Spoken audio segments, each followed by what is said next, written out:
He's sold more than 1 million children's books worldwide, and if you've ever bought a coffee in a railway station, there's every chance he's got a drawing on that he drew. I'm journalist Angela Walker, and in this podcast I talk to inspirational people. My guest today is award-winning children's author and graphic novelist, creator of the Barry Losers series, Jim Smith. I'll be talking to Jim about how he got started and what it is that makes his books so appealing to children. Hi Jim, thank you so much for joining us. Hi Angela, my pleasure. First of all, you've sold around 1 million books worldwide. What does that feel like? I don't know what it feels like really. It's difficult to put a feeling to that. It's more that I'm just happy to be still writing books really. I get to sit at my desk every day writing and drawing, and that's what I always wanted to do since I was a kid.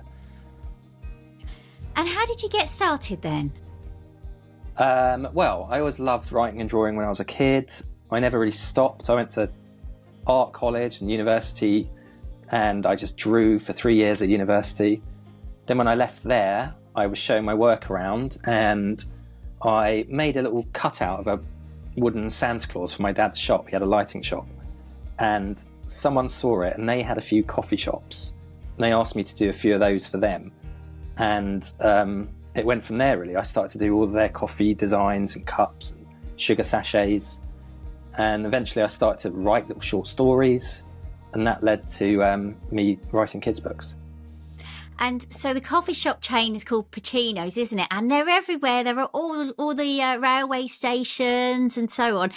What's it like when you get a train and there's someone with a coffee cup and there's a picture on it that you drew? Yeah, I have snuck a few photos of people holding my cups. I like it when I see them reading them. I even like seeing them just sort of in bins and stuff like that. Quite random. Have you ever been tempted to go up to someone and go, "Oh, I drew that"? Yeah, I've been tempted. I've never done it. You haven't done it? No, not yet.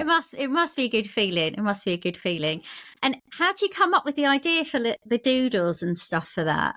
I don't know. I've always loved coming up with ideas. I went into graphic design originally because that was so ideas based. And I don't know, my dad was in advertising. It was just always around me coming up with funny little ideas and jokes. So I just collect them in my sketchbook really. And I know one of your biggest characters is poor old Barry Loser. For people who aren't familiar with Barry Loser, can you tell us a bit about his story? Yeah, well, he's got an unfortunate name. Barry's not the coolest name, and then pair it with Loser, it's pretty bad. I think it's sort of based on me having Jim Smith as a name, pretty common name. So he's his main thing is wanting to tell everyone that he's not actually a loser. He's quite a sort of imaginative little kid. So in a way it's sort of a autobiography of me. Quite a lot of the stories are based on stuff that happened to me when I was a kid. Well, one of your biggest fans is my daughter, Amelia, and she's 9, and she absolutely loves Barry Loser. She's got all your books. And so I'm going to introduce her here now. Amelia, what is it that you love so much about Barry Loser? I like it because they're really rude and they talk about poo and farts a lot, and that really makes me smile. Jim, is that what makes your book so appealing to kids, the fact that they're a bit rude? I think it probably is. I mean, that was the stuff I loved when I was a kid. Beano, Mad Magazine, anything a little bit subversive and naughty. I think that's what kids like. And what about the parents, though? Do you get any feedback from the parents? Yeah, I mean, some don't like it, unsurprisingly, especially if I go to a school and I teach the kids how to draw dog poo. But yeah, mostly they're all right with it, I think. And come on, Amelia, I know you've got another question for Jim. What would you like to ask him? Okay. Why do you draw the characters with really big noses? Yes. I think I always liked cartoons with big noses, so I kind of took that, made it even bigger. And I just like noses. They're funny. We've all got a nose sticking out the middle of our faces. Not many of us are happy with our noses. I like smelling stuff as well. It's a good comedy bit of the body, I think. And there was another question, wasn't there, Amelia? Why does everyone have three fingers?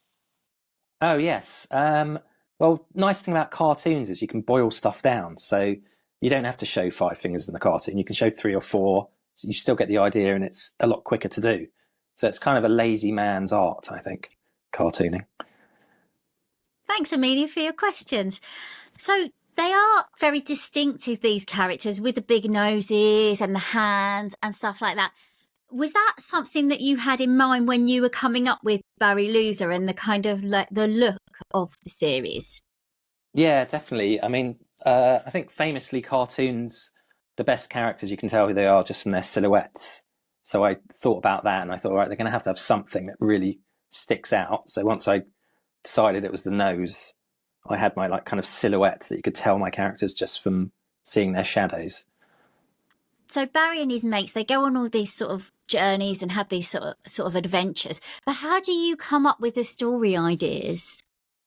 I just have big lists of ideas that popped into my head. I write everything down, or mostly. If I don't, I definitely forget it, which is really annoying. Then when I'm about to write a story, I try and find an idea that's an emotion for the character and an idea that's a kind of situation. If I've got those two things, then I generally can come up with a all right story. And where'd you come up with the idea of all the kind of, they've got some really fun names for the products in there. And I think there was a drink and it was Tears of Grandma or something Oh random yeah, Tears like of that. Granny Laughter. Yeah, That's it. just an idea that I had that, I don't know where that came from, that you could make a drink out of granny tears. There's a lot of grannies in my stories. I'd collected cans and bottles when I was a kid. I was always into design and graphics. So it's that part of me being having some fun. And how difficult was it to get a publisher to do this series? You know, you've got this character, he's kind of funny looking, he's always talking about blow-offs and bogeys, and you know, how hard was it to kind of like Yeah. sell that idea and be like, I want to do a whole series and I want you to pay me Yeah, for well, it kind of thing. I remember showing my stuff around the publisher, and someone said, "You've got a brain of an 8-year-old." So I sort of thought, okay, I'm going to have to stick with kids' books. And I knew publishers were looking for wimpy kid kind of books, so I kind of tailored it towards that end of the market. Yeah, and I just sent stuff out to agents. Luckily, one of them took me on, and then she sent stuff out to publishers, and that was how it happened. So, I mean, it took years of kind of rejection, but I quite liked getting rejections. It just made me want to prove them wrong. Yeah, there's probably people listening who are facing rejection. I mean, I know what it's like as a journalist when you pitch a story idea and you think it's great and nobody Yeah. wants it. And what's your kind of advice to someone who's listening thinking, oh, I had this great story idea, but nobody's picked up on it yet? I think just trust that it's great. And you need to find the right person, I suppose, that also thinks it's great. So I think a good stubborn streak helps. Just wanting to prove people wrong and keep going. Because it's the people that want to do it that end up doing it. And how do you go about planning a graphic novel like this? Do you like come up with the story idea or the idea for the pictures? What's the sort of process? And do you have a formula that you follow each time?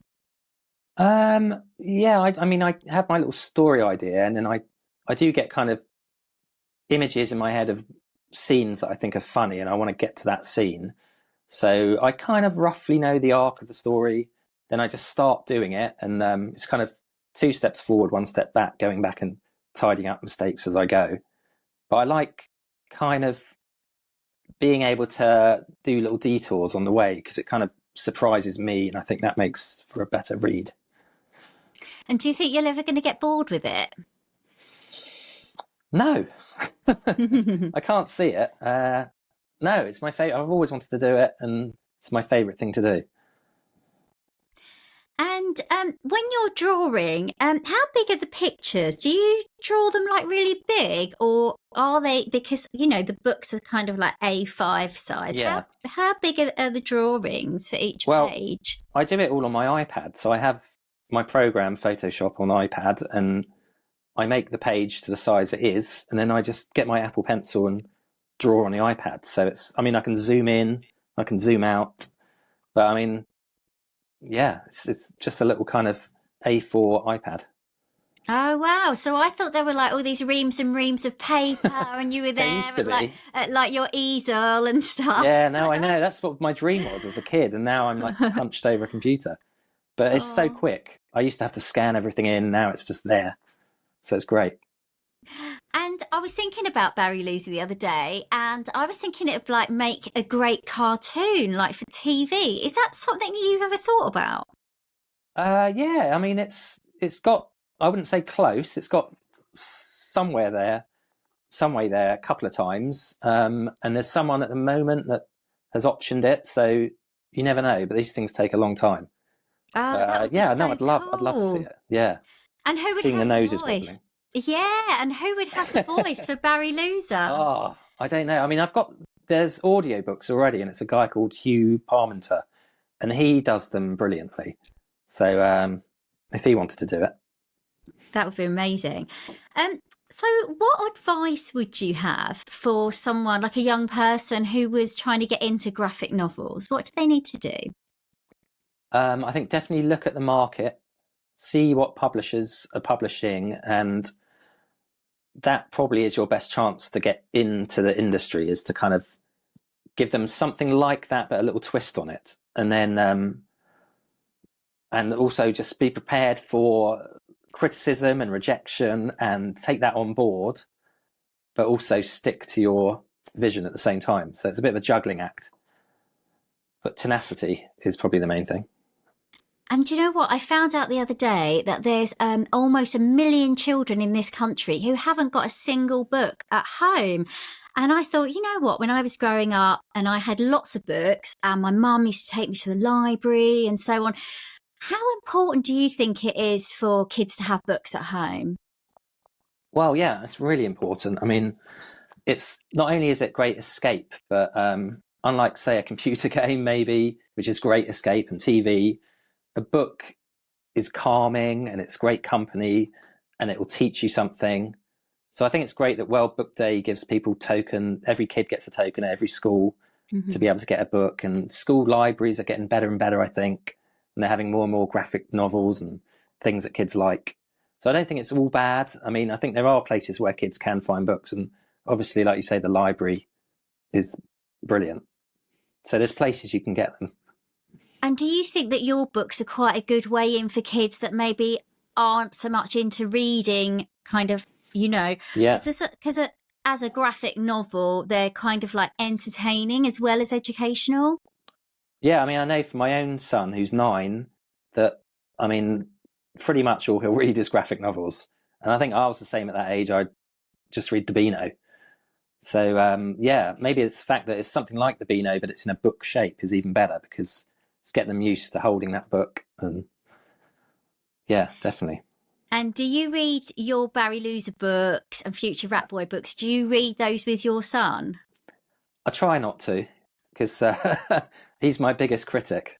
Is he? So I leave him to it, and then he'll call me upstairs if he's reading in bed and point out any mistakes I've made. And does he come up with like story ideas for you and stuff like that? Yeah, I mean, just being around him, I get ideas. He comes home from school with little things they get up to, and I jot them down. So it used to be my life that made the stories. Now it's his, really. That's fun. And does he love that when you've got a book out and he's like, oh, yeah, I suggested that. Yeah, he plays That it cool, but happened I can see he's interested, yeah.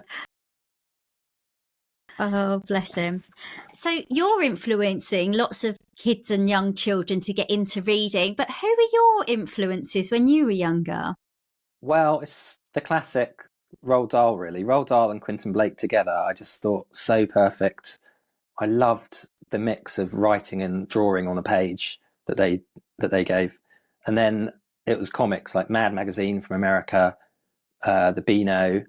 And then also I was just obsessed with packaging. I collected Coke cans from all over the world, and I just loved the graphics on them. So it's a kind of a mix of all of that.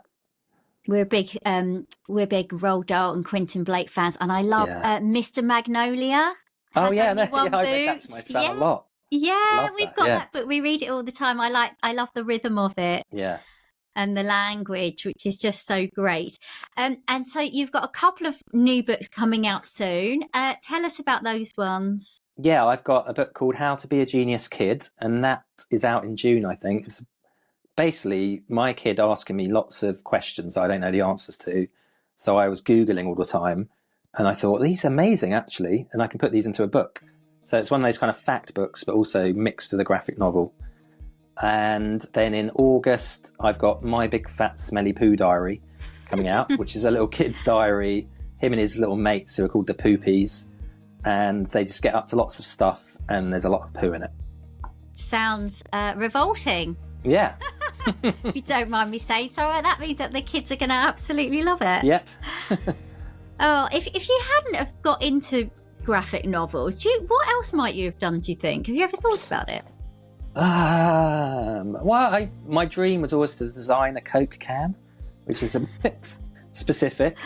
It's very specific, yeah. It is very specific. Or do you know what? When I go into a big greenhouse and it's all warm and misty and smells of like tomato plants, I just feel like very happy. So maybe something like that. Oh well, plants. Maybe you could have your own Have you got your own greenhouse? No, so that can be a dream.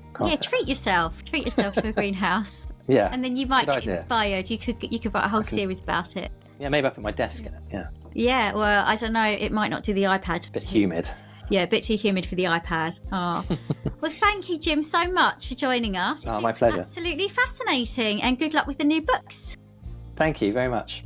I'm Angela Walker, and I've been in conversation with Jim Smith, creator of the Barry Loser and Future Ratboy series. I hope you've enjoyed the show. Don't forget to share, rate and review it so other people can enjoy it too. And check out my website, angelawalkerreports.com. Until next time, goodbye.